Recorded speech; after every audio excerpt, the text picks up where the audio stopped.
السلام عليكم ورحمة الله وبركاته. نحمده ونصلي على رسوله الكريم، أما بعد فأعوذ بالله من الشيطان الرجيم. بسم الله الرحمن الرحيم. الذين إن مكناهم في الأرض أقاموا الصلاة وآتوا الزكاة وأمروا بالمعروف ونهوا عن المنكر. اللهم صل على محمد وعلى آل محمد كما صليت على إبراهيم وعلى آل إبراهيم إنك حميد مجيد. اللهم بارك على محمد وعلى آل محمد كما باركت على إبراهيم وعلى آل إبراهيم إنك حميد مجيد. জাতীয় উলামা মাশায়েখ আইম্মা পরিষদ কর্তৃক আয়োজিত জুলাই শহীদদের স্মরণে এই ওয়াজ মাহফিল এবং আলোচনা সভায় উপস্থিত আছেন ইসলামী আন্দোলন বাংলাদেশের সম্মানিত আমিরুল মুজাহিদিন হযরত মাওলানা মুফতি সৈয়দ মোহাম্মদ রেজাউল করিম বিন সাহেব চরমনাই হাফিজাহুল্লাহ,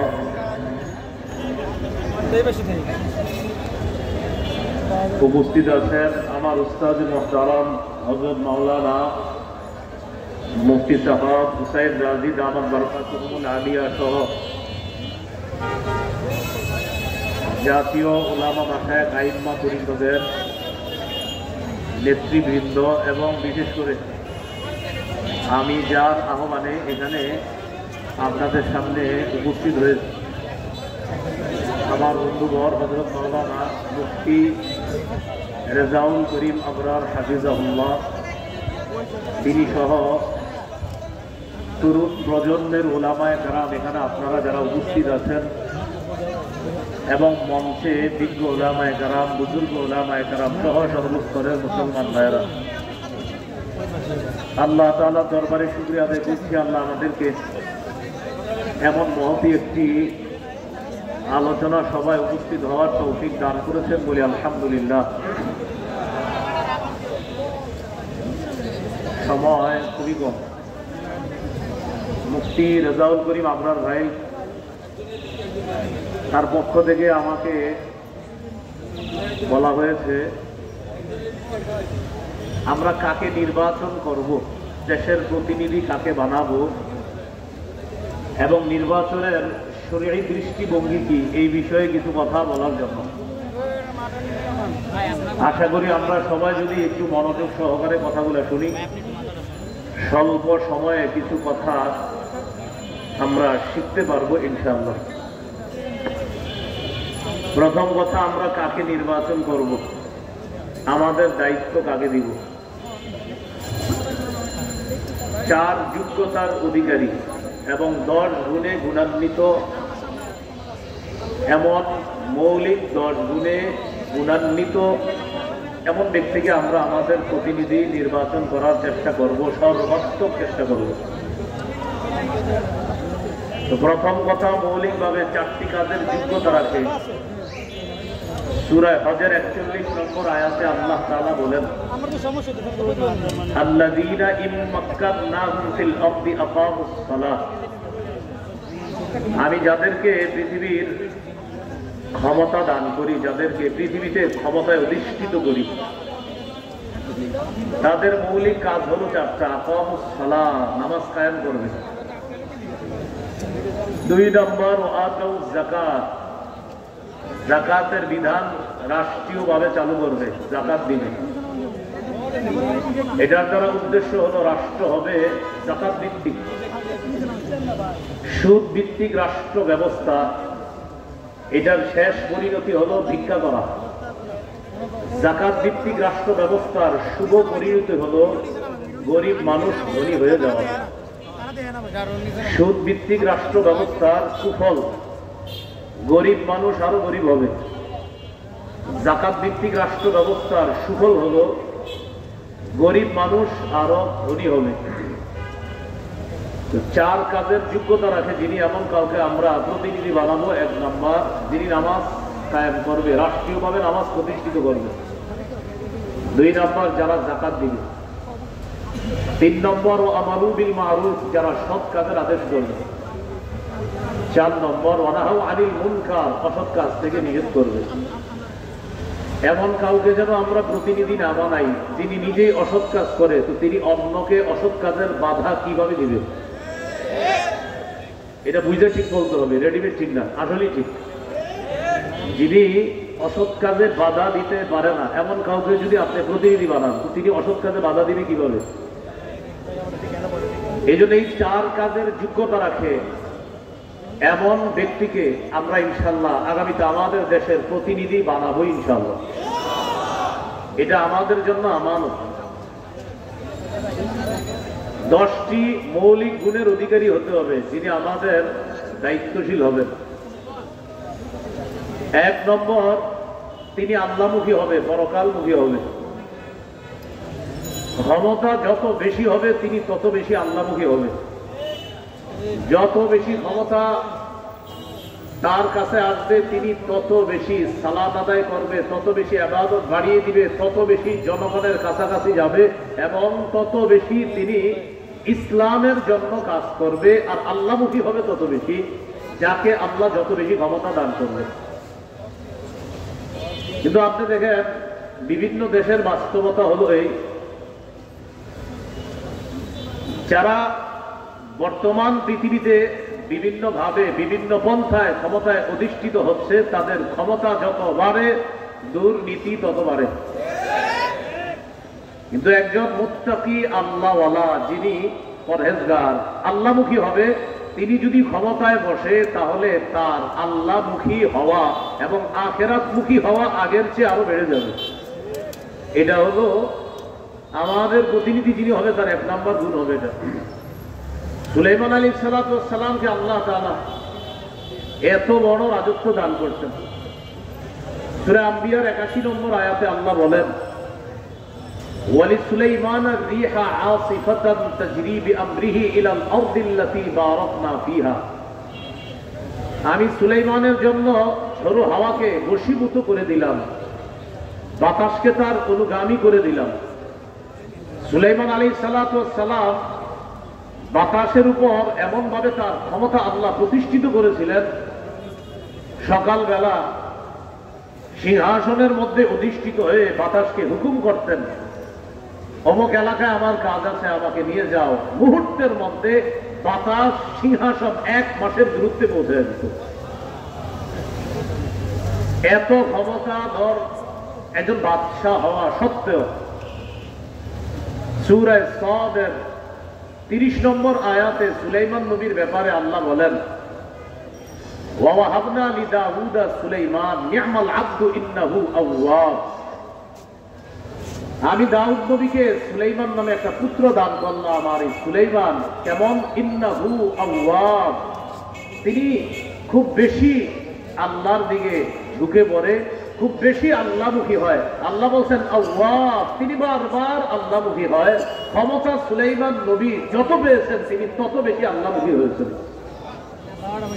সূরা নামলের 15 থেকে 19 নম্বর আয়াত, লম্বা হিস্টরি। সুলাইমান আলাইহিস সালাম বহর নিয়ে রওনা করলেন, পিঁপড়ার এলাকায় গেলেন। যাওয়ার পর যখন তিনি পিঁপড়ার এলাকায় নামবেন, নামার পর তার সাথে বিশাল বাহিনী, তারাও সেখানে হাঁটবে। পিঁপড়ার রানী যে ছিল, কালাত নামলাতু ইয়া আইয়ুহান নামলু দুখুলু মাসাকিনাকুম লা ইয়াহতিমান্নাকুম সুলাইমান ওয়া জুনুদুহু ওয়া হুম লা ইয়াশউরুন। পিঁপড়ার রানী বলল, ও পিপিলিকার দল, তোমরা তোমাদের ঘরে প্রবেশ করো, তোমাদের গর্তে প্রবেশ করো। সুলাইমান নবী এবং তার বাহিনী না জেনে তোমাদেরকে যেন পিষে না ফেলে। পিঁপড়ার এই কথা সুলাইমান নবী বুঝে ফেললেন। ফাতাবাসসামা দাহিকাম মিন কাওলিহা, পিঁপড়ার কথা বুঝে সুলাইমান নবী একটা মুস্কি হাসি দিলেন। আল্লাহ তাআলা মানুষ, জিন, ইনসান ইত্যাদি এগুলার পাশাপাশি পশু পাখির ভাষা বোঝার যোগ্যতাও সুলাইমান নবীকে আল্লাহ দান করেন। এখানে একটা কথা, যদি আপনারা কিছু না মনে করেন, ওলামা হযরতরা না, অন্যরা আমার সাথে বলতে হবে। বলেন সুলাইমান নবী পাখির ভাষা প্রকৃত অর্থেই বুঝতেন, প্রতীকী অর্থে না। প্রকৃত অর্থেই সুলাইমান নবী পাখির ভাষা বুঝতেন, প্রকৃত।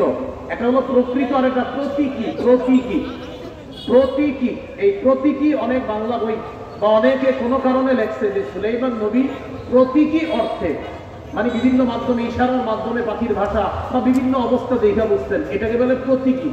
কিন্তু বাস্তবতা হলো সুলাইমান নবী প্রকৃত অর্থে বাস্তবেই পাখির ভাষা বুঝতেন, আল্লাহ যোগ্যতা দান করেন। এই কথাটা মনে রাখা। সুলাইমান আলাইহিস সালাতু ওয়াস সালাম পাখির ভাষা বুঝলেন, এটা বুঝকে হাসি দিলেন। হাসি দেওয়ার পর সুলাইমান নবী বললেন, ওয়াকালা রাব্বি আউজি'নি আন আশকুরা নি'মাতাকা আল্লাতী আন'আমতা আলাইয়া। সুলাইমান নবী বললেন, আল্লাহ আপনি আমাকে তৌফিক দান করেন, আমাকে যে নিয়ামত দান করেছেন এই নিয়ামতের শুকরিয়া যেন আমি আদায় করতে পারি। অর্থাৎ আমি মানুষের উপর রাজত্ব করি, আমি জিনের উপর রাজত্ব করি, আমি পশু পাখির উপর রাজত্ব করি। আজকে পাখির ভাষাও আমি বুঝলাম। আল্লাহ আপনি যে আমাকে এত ক্ষমতা দান করেছেন, এত নিয়ামত দান করেছেন, আমি যেন এই নিয়ামত পেয়ে অন্য কোনো আচরণ যেন আমার দ্বারা প্রকাশ না পায়। আল্লাহ আপনি যে আমাকে এত নিয়ামত দান করেছেন, আমাকে তৌফিক দেন, আমি যেন আরো বেশি আপনার শুকরিয়া আদায় করতে পারি। এখান থেকে কি বুঝলাম, আমাদের যারা দায়িত্বশীল হবে তাদের এক নাম্বার গুণ হবে, তিনি যত বেশি ক্ষমতা পাবে তত বেশি আল্লাহমুখী হবে। দুই নাম্বার, আমরা যাকে নির্বাচিত করব তিনি ইনসাফ প্রতিষ্ঠিত করবে এমন মানুষকে নির্বাচিত করতে হবে। এমন মানুষকে আমরা আমাদের জন্য নির্বাচন করতে হবে যিনি ইনসাফ প্রতিষ্ঠিত করবে। সূরা সাদের 26 নম্বর আয়াতে আল্লাহ বলেন, ইয়া দাউদ ইন্না জাআলনাকা খলিফাতান ফিল আরদি ফাহকুম বাইনান নাসি বিল হক। হে দাউদ, আমি আপনাকে দুনিয়াতে প্রতিনিধি বানাইলাম। ফাহকুম বাইনান নাসি বিল হক, মানুষের মাঝে ইনসাফের সাথে আপনি বিচার করেন। দাউদ নবী ফিলিস্তিনের সর্বপ্রথম, বনি ইসরাইলের মধ্যে প্রথম ব্যক্তি দাউদ নবী, যিনি ফিলিস্তিনে প্রায় 73% অঞ্চল আল্লাহ তাআলা দাউদ নবীর শাসন ব্যবস্থায় পুরা ফিলিস্তিনের প্রায় 73% অঞ্চল দাউদ নবীর অধীনে আল্লাহ দিয়ে দিয়েছেন। মনে রাখা ভালো, ইহুদিরা ফিলিস্তিন শাসন করেছে প্রায় 438 বছর। এই 438 বছরের মধ্যে ইমানি শাসন হলো 80 বছর। ইমানি শাসন মাত্র 80 বছর। এই 80 বছরের মধ্যে 40 বছর হলেন দাউদ নবী শাসক আর 40 বছর সুলাইমান নবী। অর্থাৎ বাবা দাউদ নবী 40 বছর শাসক ছিলেন ফিলিস্তিনের, আর সুলাইমান নবী ছিলেন 40। এই 40 দুগুণে 80। মনে রাখবো, আমরা বনি ইসরাইল জাতি ফিলিস্তিন শাসন করছে প্রায় 438, এর মধ্যে ইমানি শাসন ছিল মাত্র 80 বছর। এই 80 বছর হলো দাউদ নবীর 40 বছর আর সুলাইমান নবীর 40 বছর। দোনো নবীর ব্যাপারে আল্লাহ সূরা নামলের 15 নম্বর আয়াতে বলেন, ওয়াকাল আলহামদুলিল্লাহিল্লাযী ফাদ্দালানা আলা কাসীরিন মিন ইবাদিহিল মুমিনিন। বাবা এবং সন্তান বলেছে সমস্ত প্রশংসা আল্লাহর, যে আল্লাহ আমাদেরকে পৃথিবীতে তার অনেক মুমিন বান্দাদের উপর শ্রেষ্ঠত্ব দান করেছেন। দাউদ নবী ক্ষমতা পেয়ে প্রশংসা করল কার? সুলাইমান নবী ক্ষমতা পেয়ে প্রশংসা করল কার? তো দাউদ নবীকে আল্লাহ বলছেন, দাউদ ফাহকুম বাইনান নাসি বিল হক, আপনি মানুষের মাঝে ইনসাফের সাথে ফয়সালা করবেন, বিচার করবেন। এটা হলো আমাদের যিনি প্রতিনিধি হবে তার 2 নম্বর গুণ হবে এটা। সহিহ বুখারীর বর্ণনা 6788 নম্বর হাদিস। এই হাদিস লিখে রাখার মতো, মনে রাখার মতো, গর্ব করে সারা পৃথিবীতে বলার মতো। মক্কার আরবের একটা গোত্র আছে না, মাখজুমি গোত্র। এই গোত্রের এক নারী চুরি করছে, নাম হলো ফাতেমা।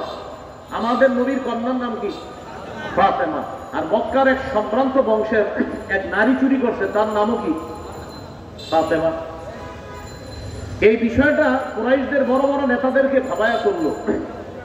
চুরির বিচার হলো হাত কাটা। এখন তো এই সম্ভ্রান্ত বংশীয় নারী ফাতেমার হাত কাটা হবে।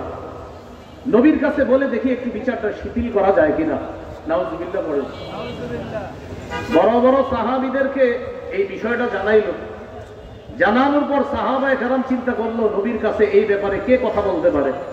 হাদিসের ভাষ্য হলো মাইয়াস্তারিকু আলাইহি ইল্লা উসামা ইবনে যায়েদ হিব্বু রাসূলিল্লাহ সাল্লাল্লাহু আলাইহি ওয়াসাল্লাম। আল্লাহ রাসূল তার নাতি উসামা ইবনে যায়েদ মানে পালক পুত্র যায়েদ ইবনে হারেসার সন্তান উসামা, এই উসামাকে নবী খুব ভালোবাসতেন। হাদিসে আসছে হিব্বু রাসূলিল্লাহ, নবীর খুব আস্থাভাজন ভালোবাসার মানুষ। তো সাহাবায়ে কেরাম বলল এই ব্যাপারে নবীর সাথে আমরা কেউ দুঃসাহস দেখাইতে পারবো না কথা বলার জন্য, উসামা পারে নবীর কাছে গিয়ে কথা বলতে, কারণ নবী উসামাকে খুব ভালোবাসে। উসামা ইবনে যায়েদ রাদিয়াল্লাহু তাআলা নবীজির কাছে গেলেন, যাওয়ার পর বললেন এমন এমন ঘটনা, ফাতেমা নামে এক সম্ভ্রান্ত বংশীয় নারী চুরি করছে, এখন তার বিচারটাকে একটু শিথিল করা যায় না? নবীজি বুঝতে পারছে যে বড় বড় বয়স করা আমার কাছে আসার সাহস না পেয়ে এই ছোট্ট উসামাকে আমার কাছে পাঠাইছে। নবীজি বাহিরে আসলেন, আসার পর একটা ভাষণ দিয়ে বললেন, শোনো, ওই রবের কসম যার হাতে আমার জান, আল্লাহর কসম, লাউ আন্না ফাতিমাতা বিনতা মুহাম্মাদিন সারাকাত লাকাতা মুহাম্মাদুন ইয়াদাহা, আল্লাহর কসম আমি নবী মুহাম্মদের কন্যা ফাতেমা যদি আজকে চুরি করত, ওই বংশীয় নারী ফাতেমা চুরি না করে আমি নবী মুহাম্মদ আমার মেয়ে ফাতেমা যদি চুরি করত, তাহলে আমি নবী মুহাম্মদ আমার কন্যা ফাতেমার হাত কেটে দিতে আমি মোটেই দস্তবোধ করতাম না, আল্লাহর বিধান আমার কন্যার উপরে আমি প্রয়োগ করতাম। এটা হলো মুসলিম শাসকের 2 নম্বর বৈশিষ্ট্য হবে, তিনি ইনসাফ প্রতিষ্ঠিত করবে। এখন ইনসাফ প্রতিষ্ঠিত করার সময় আপনি যখন ইনসাফ প্রতিষ্ঠিত করবেন, যেই মাত্র বিচারটা করবেন তখনই দেখলেন সে তো আমার আত্মীয় লাগে, আর বিচার আপনি শিথিল করে ফেললেন, এটা ইসলাম শিক্ষা দেয় না। এই জন্য ইসলামী শাসন ব্যবস্থায় যিনি মুসলিম শাসক মুসলমানদের প্রতিনিধিত্ব করবেন, তার 2 নম্বর গুণ হবে এই ইনসাফ প্রতিষ্ঠিত করবে সমাজে। এই জন্য আমরা এমন কাউকেই জনপ্রতিনিধি নির্বাচিত করব যার সিনায় কোরআন আছে, যার সিনায় হাদিস আছে, যিনি কোরআন হাদিস অনুযায়ী আমাদের মাঝে ইনসাফ ভিত্তিক একটা রাষ্ট্র ব্যবস্থা আমাদেরকে উপহার দিতে পারবে। মনে থাকবে তো সবার ইনশাআল্লাহ? 3 নম্বর, অন্যায়ের পথ পরিহার করে ন্যায়ের পথ চলা। অন্যায়ের পথ পরিহার করে ন্যায়ের পথে চলা। আরেকটু সুন্দর বাংলা, ফাসাদের পথ পরিহার করে সংশোধনের পথে চলা। ফাসাদের আরবি হলো ইফসাদ, মানে ফাসাদ সৃষ্টি করা, আর সংশোধন করার আরবি হলো ইসলাহ। যিনি আমাদের প্রতিনিধি হবে তার 3 নম্বর বৈশিষ্ট্য হবে তিনি ইফসাদের পথ পরিহার করে ইসলাহের পথে চলবে। সূরা আরাফের 142 নম্বর আয়াত। মুসা আলাইহিস সালাতু ওয়াস সালামকে আল্লাহ ডাকলেন তাওরাত কিতাব দেওয়ার জন্য। মুসা নবী যখন তাওরাত কিতাব আনতে গেলেন, তার ভাই হারুন নবীকে তিনি তার প্রতিনিধি বানিয়ে গেলেন। ওয়াকালা মুসা লিআখিহি হারুন আখলুফনি ফি কওমি ওয়া আসলিহ ওয়া লা তাত্তাবি' সাবিলাল মুফসিদিন। মুসা নবী তার ভাই হারুন নবীকে বললেন, ভাইজান আপনি আমার প্রতিনিধি হবেন, এখন আপনি জাতির মাঝে আপনি দায়িত্ব পালন করবেন, তাদের মাঝে আপনি সংশোধনের পথে চলবেন, ইসলাহের পথে চলবেন, ইফসাদের পথে চলবেন না। তাদের মাঝে আপনি ইসলাহ করে দিবেন, তাদের মাঝে কোনো ঝগড়া বিবাদ হলে এটা আপনি মিটিয়ে দিবেন, অর্থাৎ আপনি সংশোধনের পথ বেছে নিবেন, ইফসাদের পথ বেছে নিবেন না। কিন্তু আমাদের দেশের মধ্যে যদি এমন হয় যে উলামায়ে কেরাম এবং ইসলামী মূল্যবোধে বিশ্বাসী তাওহীদি জনতা তারা যদি আমাদের দেশে ইনসাফ কায়েম করতে চায়, আমাদের দেশে যদি তারা সত্য প্রতিষ্ঠিত করতে চায়, এই সত্যের বাধা দেওয়ার নাম হলো ইফসাদ, আর ওই বাধাকে প্রতিহত করার নাম হলো ইসলাম। সত্য এটা যদি কেউ বাধা দেয়, এই বাধা দেওয়ার নাম ইফসাদ। মনে করেন এখানে আজকে জাতীয় উলামা মাশায়েখ আইম্মা মাশায়েখ কর্তৃক যে একটা আয়োজন হলো, এখানে সত্য প্রতিষ্ঠিত করার জন্য চেষ্টা করা হচ্ছে, এই চেষ্টায় বাধা দেওয়ার নাম ইফসাদ, মানে ফাসাদ সৃষ্টি করা, আর এই ফাসাদকে প্রতিহত করার নাম ইসলাম, মানে সংশোধন করা। অতএব উলামায়ে কেরাম যখন মাঝে মাঝে বিভিন্ন দাবি দাওয়া নিয়ে সোহরাওয়ার্দী উদ্যান সহ আমাদের দেশের বিভিন্ন জায়গায় বিশাল বড় কোনো আয়োজন করে এবং তারা যখন কোনো দাবি দাওয়া পেশ করে, বুঝতে হবে ইসলামী মূল্যবোধে বিশ্বাসী তাদের দাবি এটা সত্যের পক্ষের দাবি। এই সত্যের বিরোধিতা করার নাম ফাসাদ সৃষ্টি করা, আর আমরা এটাকে প্রতিহত করব, এটার নাম হলো সংশোধন করা। এই হলো 3 নম্বর। 4 নম্বর যিনি আমাদের প্রতিনিধি হবে তার 4 নম্বর বৈশিষ্ট্য, তিনি শিষ্টের লালন করবে, দুষ্টের দমন করবে। এই কথাটা মনে রাখবেন। আমাদের যিনি প্রতিনিধি হবে তার 4 নম্বর বৈশিষ্ট্য, ভালোকে লালন করবে, খারাপকে দমন করবে। কিন্তু আমরা এই বাংলাদেশের পরিস্থিতি এবং বাস্তবতা এবং সত্য কথা, আমাদের কথাগুলা অনেক দূর পর্যন্ত যাওয়া দরকার। আমরা দেখি আমাদের দেশে ভালো যারা তাদেরকে দমন করা হয়, আর খারাপ যারা তাদেরকে লালন করা হয়। অথচ উচিত কি?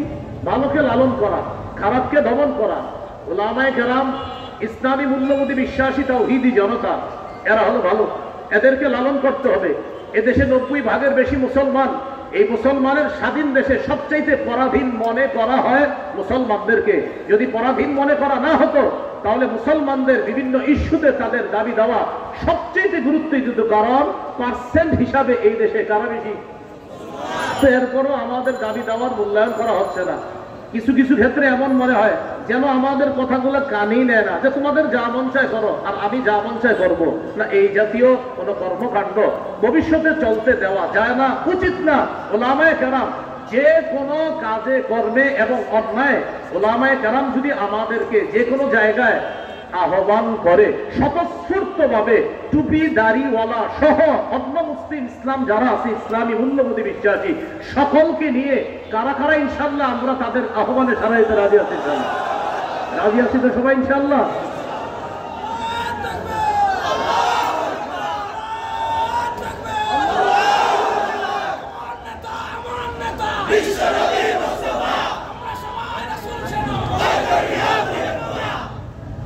চার নম্বর বৈশিষ্ট্য, শিষ্টের লালন, দুষ্টের দমন।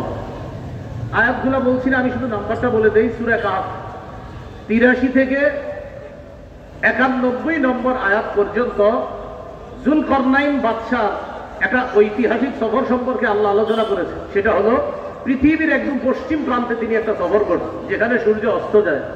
সেখানে গিয়ে দেখলেন এক জাতি, এই জাতি আল্লাহ বিশ্বাস করে না, তারা জুলুম করে। আল্লাহ তাদের ব্যাপারে যুলকরনাইন বাদশাকে বললেন, তাদের উপরেও আপনার ক্ষমতা আমি প্রতিষ্ঠিত করলাম, এখন তাদের ব্যাপারে আপনাকে দুইটা অপশন দিলাম, ইম্মা আন তাত্তাখিযা ফীহিম হুসনা, ইম্মা আন তুআযযিবা ওয়া ইম্মা আন তাত্তাখিযা ফীহিম হুসনা। হয়তো তাদেরকে শাস্তি দিবেন, না হয় তাদের ব্যাপারে আপনি ভালো কোনো পন্থা অবলম্বন করবেন। যুলকরনাইন জবাব দিলেন, আল্লাহ আমি তাদের ব্যাপারে দুইটার যে কোনো একটা গ্রহণ করব। আম্মামান যালামা ফাসাউফা নুআযযিবুহু, যারা জুলুম করবে আমি দাওয়াত দেওয়ার পরেও আমি তাদেরকে শাস্তি দিব। ওয়া আম্মামান আমানা ওয়া আমিলা সালিহা ফালাহু জাযাআনিল হুসনা, আর যারা ভালো করবে তাদের জন্য উত্তম প্রতিদান রয়েছে। দেখেন বিষয়টা, যুলকরনাইন বললেন, আল্লাহ তাদের ব্যাপারে আমার দুইটা ফয়সালা, যারা জালেম হবে তাদেরকে আমি দমন করব, আর যারা আমার কথা শুনে ভালো করবে তাদেরকে আমি লালন করব, তাদের সাথে উত্তম ব্যবহার করব। তাহলে 4 নাম্বার শিখলাম, আমাদের প্রতিনিধি যিনি হবেন তিনি শিষ্টের লালন, ভালোকে লালন করবে, দুষ্টকে দমন করবে। মুসলিম শাসক বা আমাদের প্রতিনিধি যিনি হবেন তার 5 নম্বর বৈশিষ্ট্য, আমরা যাকে বানাবো তিনি কি হবে? জনগণের জন্য অকাতরে বিলিয়ে দেওয়ার যোগ্যতা থাকবে। বলেন তো কি থাকবে? জনগণের জন্য অকাতরে বিলিয়ে দিতে হবে, এটা 5 নম্বর বৈশিষ্ট্য। যুলকরনাইন বাদশা সম্পর্কে আল্লাহ তাআলা বলেছেন সূরা কাহফের 91 থেকে 93 থেকে 97 নম্বর আয়াত পর্যন্ত আল্লাহ বলেছেন যুলকরনাইন বাদশার আরেকটা সফর সম্পর্কে আল্লাহ তাআলা আলোচনা করেছেন। সেই সফরটা হলো উনি পৃথিবীর উত্তর দিকে সফর করেছেন। এটা কিন্তু আল্লাহ কোরআনে বলে নাই উত্তর, আল্লাহ দিকের কথা বলছে দুইটা, একটা সফর পূর্ব দিকে আর একটা পশ্চিম দিকে, এই দুইটা বলছে। আরেকটা সফরের কথা বলছে আল্লাহ, কিন্তু সফরটা কোন দিকে করছে এটা বলে নাই। তবে মুফাসসিরিনে কেরাম গবেষণা করে বলেন যুলকরনাইনের আরেকটা সফর হয়েছে উত্তর দিকে, রাশিয়ার দিকে, এটা মুফাসসিরিনে কেরামের অভিমত। সেখানে গেলেন, যাওয়ার পর দেখে এক জাতি যারা যুলকরনাইন বাদশার কথা বুঝে না, লা ইয়াকাদুনা ইয়াফকাহুনা কাওলা, ভাষা বুঝে না। তো যুলকরনাইন বাদশাহ তাদের সাথে কথা বলার জন্য দুভাষী নিযুক্ত করলেন, অথবা তাদের সাথে ইশারায় কথা বললেন। তারা যুলকরনাইনকে বলল, বাদশাহ আপনার কাছে আমাদের একটা দাবি আছে। কি দাবি? এই পাহাড়ের পিছনে দুইটা জাতি আছে, একটা ইয়াজুজ আর একটা মাজুজ। এরা রাতের বেলা আমাদের বাড়িতে এসে লুটতরাজ করে, ডাকাতি করে, আমাদের ধন সম্পদ ছিনিয়ে নেয়। আপনি যদি এই দুই পাহাড়ের মাঝখানে ফাঁকা জায়গাটা বন্ধ করে দেন, তাহলে তাদের এই দুর্নীতি থেকে, তাদের এই লুটতরাজ থেকে আমরা বেঁচে যাব। এই কথা বলার পর জাতি বলল, ও বাদশাহ প্রয়োজনে যদি কিছু টাকা পয়সা লাগে টাকা পয়সা আমরা দিব। যারা বললো? জাতি বলল বাদশাকে। বাদশাহ যুলকারনাইন বললেন, আমার টাকা পয়সা লাগবে না, আল্লাহ আমাকে যা দিয়েছে, মা মাক্কান্নি ফিহি খায়র, আল্লাহ আমাকে যে ক্ষমতা দিয়েছে এটা অনেক উত্তম। আইনুনি বিকুওয়া, তোমরা আমাকে একটু সহযোগিতা করবা, এই দেয়াল দেওয়ার জন্য, প্রাচীর নির্মাণ করার জন্য তোমরা আমাকে একটু সহযোগিতা করবা, আর যা যা লাগবে এগুলা সব আমি নিজস্ব অর্থায়নে সব কিছু আমি এনে দিব, তোমরা শুধু একটু বহন করে নিয়ে আসবা। বাদশাহ যুলকারনাইন দুই পাহাড়ের মাঝখানে একটা প্রাচীর দিয়ে দিলেন। তো জনগণের জন্য অকাতরে বিলিয়ে দেওয়া, এটা মুসলিম শাসকের 5 নম্বর বৈশিষ্ট্য হবে। বিষয়টি যেন এমন না হয় কথার কথা আপনি লাইনের গ্যাস বন্ধ করে দিলেন, এটা কথার কথা, আমাদের দেশ গ্যাসের গনি না, এখন আপনি লাইনের গ্যাস বন্ধ করে দিয়ে বোতলের গ্যাস চালু করলেন, চালু করার পরে এটার দাম নির্ধারণ করলেন 600 টাকা, কিন্তু বাজারে আসলো 1400-1500 টাকা, এমনি বলতেছি কথার কথা। তো ভাই 1500 কিভাবে হলো? 600 হলো মূল দাম, এরপরে 1 টাকা পায় অমুকে, আরেক টাকা অমুকে, আরেক টাকা তমুকে, এইভাবে অমুকে আর তুমুকে যারা পায় আর যারা নেয়, এই জাতীয় কাউকে যদি আবার প্রতিনিধি নির্বাচন করা হয় তাহলে রডের পরিবর্তে আবারও বাঁশ পাওয়া যাবে।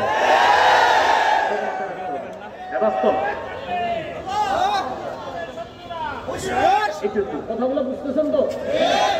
তাহলে 5 নম্বর, জনগণের জন্য অকাতরে মিলিয়ে দিবে, এটা 5 নম্বর বৈশিষ্ট্য, আমরা যাকে প্রতিনিধি নির্বাচন করবো। 6 নম্বর বৈশিষ্ট্য, প্রতিনিধি যিনি হবে আমাদের, তিনি কিছু করতে পেরে বলবে আলহামদুলিল্লাহ এটা আমার রবের দয়া, এটা বলবে। যিনি করতে পারবে বাস, তিনি কোনো অহংকার করবে না, মানে কিছু করার পরে বলবে আমি এই করলাম সেই করলাম, মানে আপনি আপনার বাপের টাকা দিয়ে করছেন তো আমাদের টাকা দিয়ে করছেন, এগুলো বলা যাবে না যে আমি এত কিছু করছি, এগুলো বলা যাবে না। বলতে হবে আল্লাহ আমারে তৌফিক দিয়েছে তাই আমি করেছি, এটা বলতে হবে। যদি কেউ কিছু করার পর বলে আমি এটা করেছি সেটা করেছি, এই কথাগুলা অহংকার প্রদর্শন প্রকাশ পাবে, আর অহংকার যখন প্রকাশ পাবে তখন পতন এমন ভাবে হবে, যার পতন হবে তিনি নিজেও বুঝবে না কিভাবে পতন হয়ে যাবে। খুব সাবধান, আল্লাহ আমাদেরকে হেফাজত করেন। 6 নম্বর, প্রতিনিধি কিছু করতে পেরে তিনি কার শুকরিয়া আদায় করবেন? আল্লাহ, যে আল্লাহ সূরা কাহফের 98 নম্বর আয়াতে আছে, যুলকারনাইন ওই দেয়াল করে দেওয়ার পর বলছে হাদা রাহমাতুম মির রাব্বি, এটা আমার রবের অনুগ্রহ, দয়া, আমার রব দয়া করছে তাই তোমাদের জন্য কিছু করতে পারছে। আমরা যাকে প্রতিনিধি নির্বাচন করব তার 7 নম্বর বৈশিষ্ট্য, তিনি রক্ষণাবেক্ষণ এবং অর্থনীতিতে পারদর্শী হতে হবে। রক্ষণাবেক্ষণ এবং অর্থনীতি, আমাদের উপর একটা অভিযোগ উঠেছিল যে উলামায়ে কেরাম কি অর্থনীতি বুঝে? এরকম মাওলানা হওয়ার 2 বছর আগে আমাদের কওমি মাদ্রাসার ছাত্ররা অর্থনীতির ব্যাপারে পোকা হয়ে যায়, অর্থনীতি শুধু বুঝে না। মাওলানা হওয়ারও 2 বছর আগে আমাদের কওমি মাদ্রাসার ছাত্রদেরকে অর্থনীতি খাওয়ায়া দেওয়া হয়। হ্যাঁ, আমরা একটা অর্থনীতি, সেটা হলো এটার বিরোধিতা করি, এই জন্য মনে করে আমরা বুঝি না। সেটা কি? সুদ ভিত্তিক অর্থনীতির বিরোধিতা আমরা করি।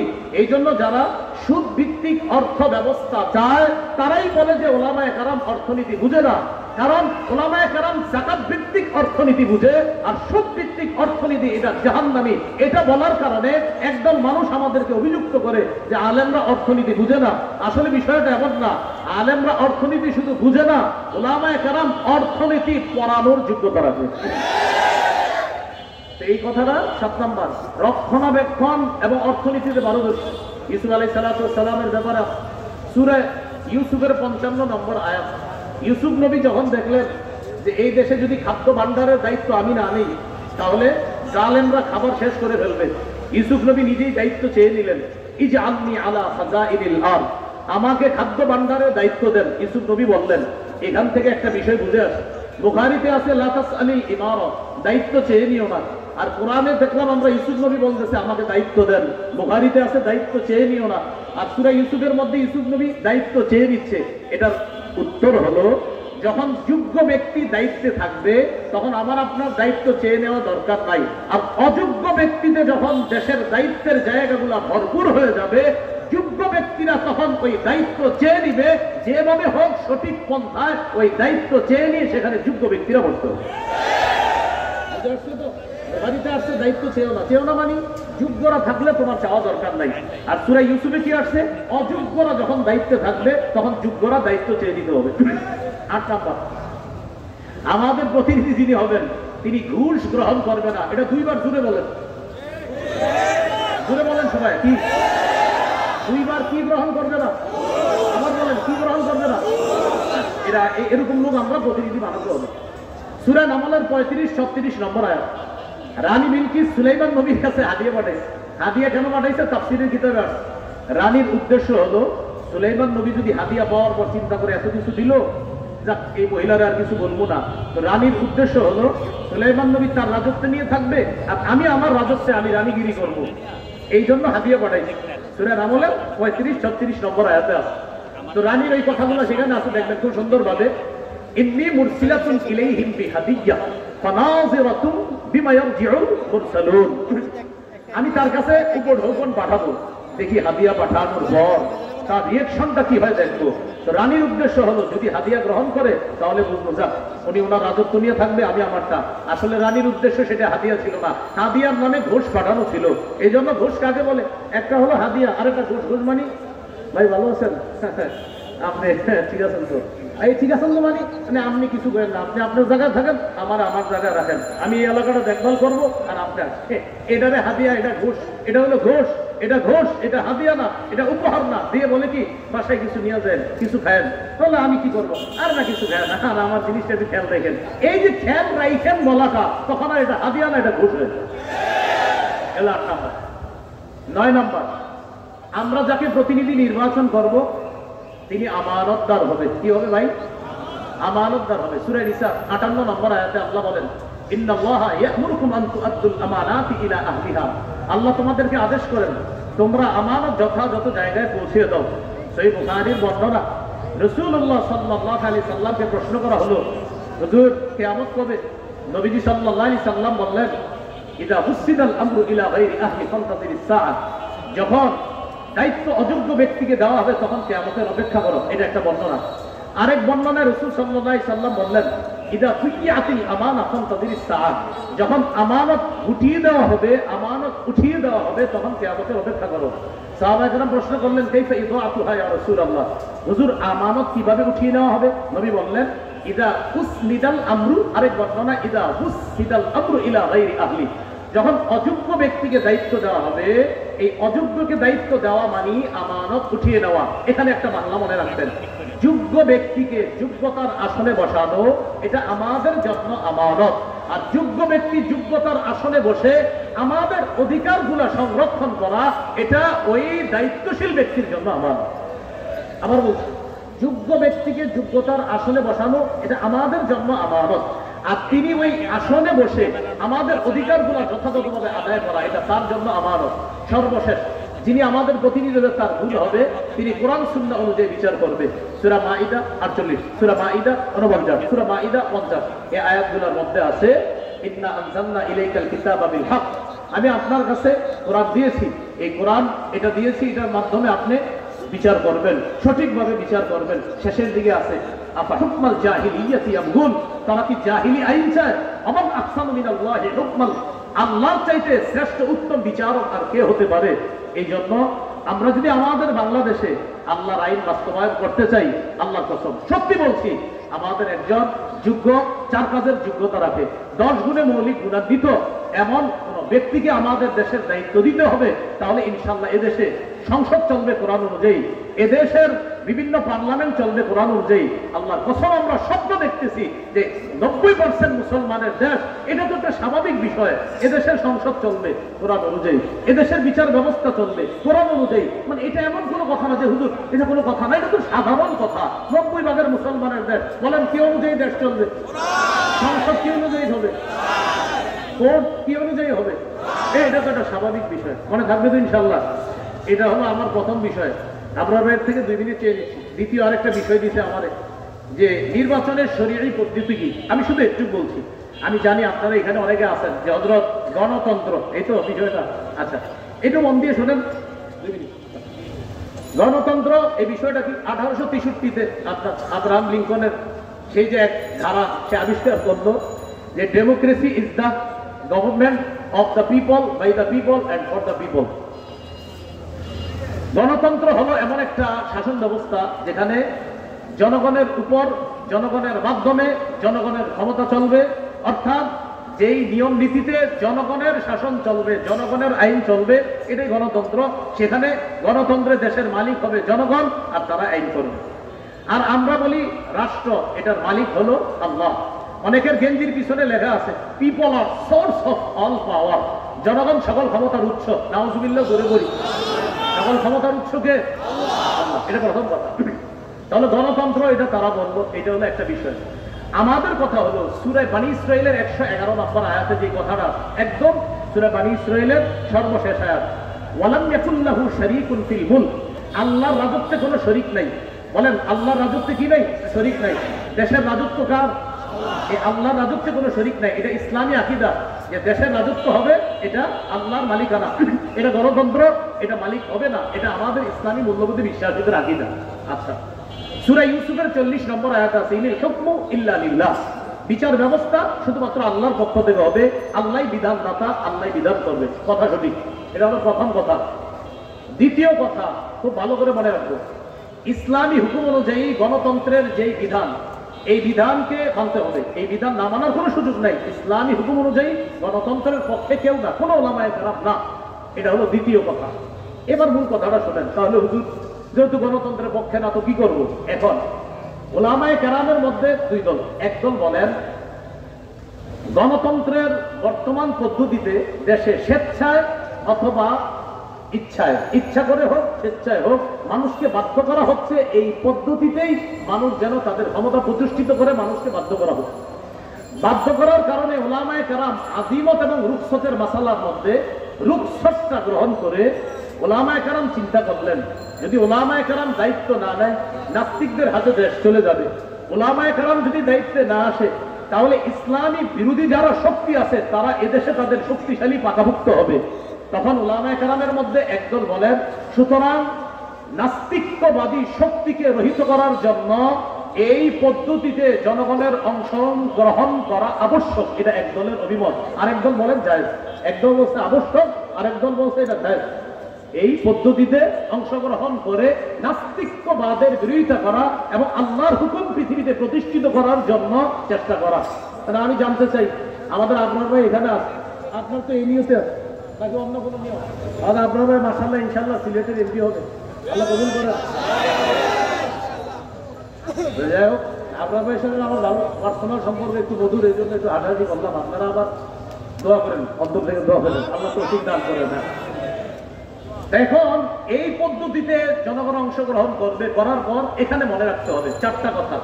বলেন সাক্ষ্য, সুপারিশ, প্রতিনিধি, আমানত। সাক্ষ্য, সুপারিশ, প্রতিনিধি নির্বাচন, উকিল নির্বাচন, আমানত। এই চারটা কথা। এবার বলেন ভোট মানি হলো সাক্ষ্য দেওয়া, সুপারিশ করা, উকিল নিযুক্ত করা, আমানত রক্ষা করা। আপনি যে কারো পক্ষে আপনি একটা কথা বলতেছেন যে আমি অমুককে প্রতিনিধি বানাবো, এই প্রতিনিধি বানানোর অর্থ হলো এক নম্বর আপনি তার পক্ষে সাক্ষী দিতেছেন, আপনি তার পক্ষে সাক্ষী দিতেছেন। এই সাক্ষী আপনি তার পক্ষে এটা যে দিতেছেন এটা বুঝে শুনে আপনি তার পক্ষে সাক্ষী দিতে হবে। এটা হলো এক নম্বর কথা। তো এই যে দ্বিতীয় নম্বর কথা সুপারিশ করা, সূরা নিসা 85 নম্বর আয়াত, মাইয়াশফা শাফাআতান হাসানা ইয়াকুল্লাহু নাসিবুম মিনহা, যে সঠিক ব্যাপারে সুপারিশ করবে, সুন্দর সুপারিশ করবে, এটার সওয়াব সে পাবে। মাইয়াশফা শাফাআতান সাইয়্যা, আর যে ব্যক্তি খারাপ ব্যাপারে সুপারিশ করবে ইয়াকুল্লাহু কিফলুম মিনহা, সে এটার গুনাহের অংশ পাবে। এবার বুঝেন, একজন আল্লাহওয়ালা ব্যক্তি আর একজন খারাপ ব্যক্তি, একজন তাকওয়াবান মানুষ তাকেও চাইলে আমি নির্বাচন করতে পারি, আর একজন খারাপ মানুষ তাকেও নির্বাচন করতে পারি। এই আল্লাহওয়ালা মানুষকে আমি তার পক্ষে কথা বলা মানে হলো ভালো কাজের সুপারিশ করা, খারাপ মানুষের পক্ষে কথা বলা মানে খারাপ কাজে সুপারিশ করা। খারাপ কাজে যদি সুপারিশ করি কিয়ামতের ময়দানে আল্লাহর কাছে আমাকে দাঁড়াতে হবে। তাহলে এক নাম্বার সাক্ষ্য দেওয়া, আমি সাক্ষ্য দিচ্ছি। দুই নাম্বার আমি সুপারিশ করতেছি। তিন নাম্বার আমি উকিল নিযুক্ত করতেছি, প্রতিনিধি নিযুক্ত করতেছি আমার পক্ষ থেকে। আমরা যাকে দায়িত্বশীল বানাবো তিনি আমাদের পক্ষ থেকে ওকালতি করবে, আমাদের প্রতিনিধিত্ব করবে। চার নাম্বার আমানত, এটা একটা আমানত। প্রিয় ভাইয়ারা, এই আমানত যেন অপাত্রে না পড়ে। আর মুফতি শফি রহমতুল্লাহ আলাইহি লেখছেন তিনটা, সাক্ষ্য, সুপারিশ আর হলো প্রতিনিধিত্বের অথরিটি প্রদান করা। এই তিন ক্ষেত্রে মুসলমান বুঝে শুনে পা বাড়াতে হবে।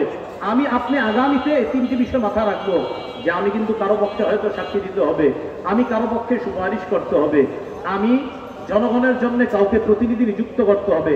আল্লাহ আমার সাক্ষ্যটা যেন অন্যায়ের পক্ষে না হয়, আমার সুপারিশ যেন অন্যায়ের পক্ষে না হয়, আমি যাকে প্রতিনিধি বানাবো তিনি যেন কোনো খারাপ মানুষ না হয়। প্রিয় ভাইয়ারা, এই তিনটা কথা আরো প্রত্যেকে 10 জনকে জানায় দিবেন যে আগামীতে তিনটা কথা মাথায় রাখবা।